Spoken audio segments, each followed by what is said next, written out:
Biggest contribution to Bravo, probably somewhere in the intersection of the definition of brand with the first shows that really worked.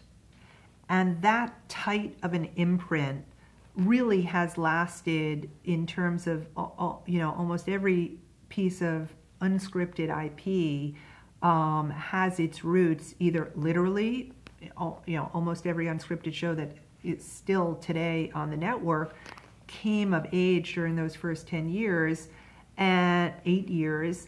And I think it was that before it got to be an empty promise, which a lot of brand work is now, I think it really meant something. We really pressure tested it, and we delivered this beautifully wrapped box, and then we put the beautiful gifts inside.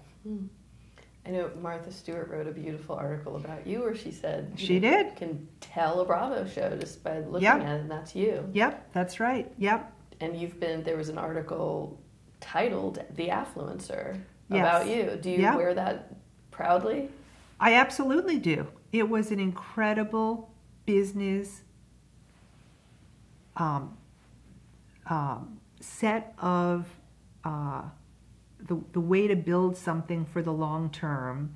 I keep mentioning and then not following up on, Bravo hit the top 30. Bravo is really the last network to hit the top 20 Nielsen rated networks.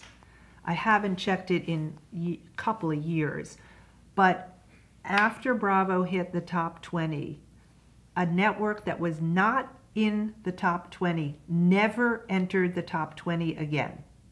It was only a share shuffle between those networks in losing share and gaining share. And when Bravo hit the top 10, it was unthinkable that there was still growth left in a network. And, I would say the same thing at Telemundo. When I took over Telemundo, it was really hard. It was really odd. I was not a broadcast television person, as I said.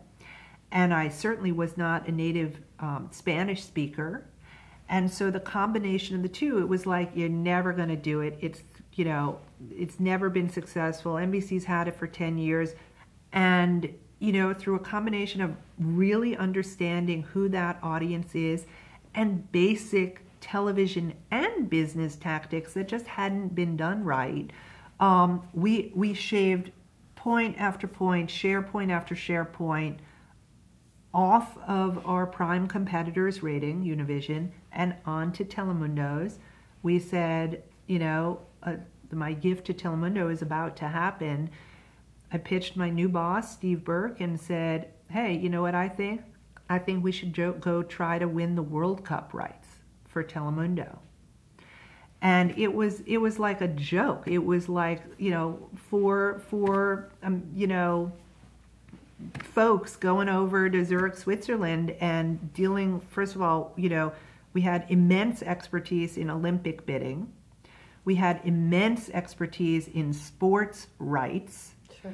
We did not have immense expertise in how to position Telemundo as a real player, either against ESPN or Univision.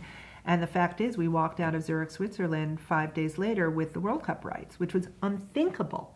So again, it was about sort of the healthier side of not knowing what you don't know. Of course, that comes back to bite you in other situations, but sometimes it works.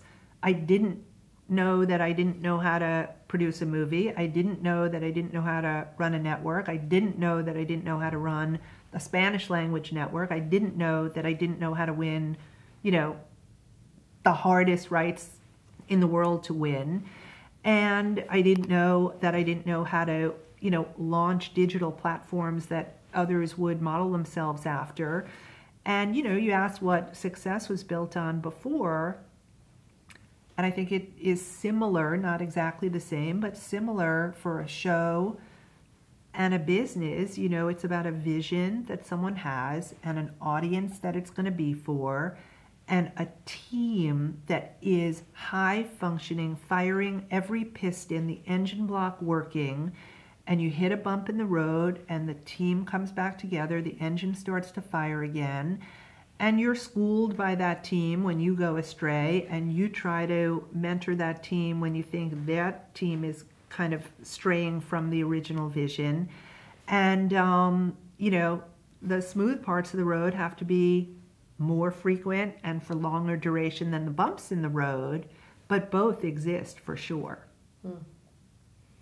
Biggest contribution to all those networks is really this intersection of the thing that is now called brand with the actual stuff.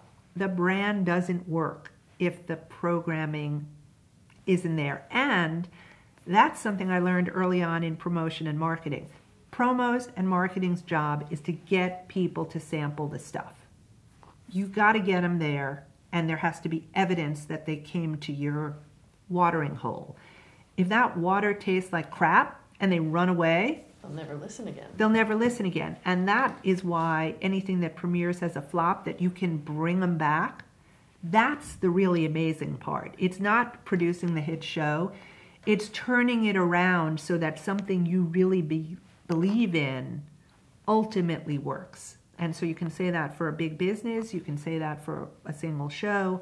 That's the gift.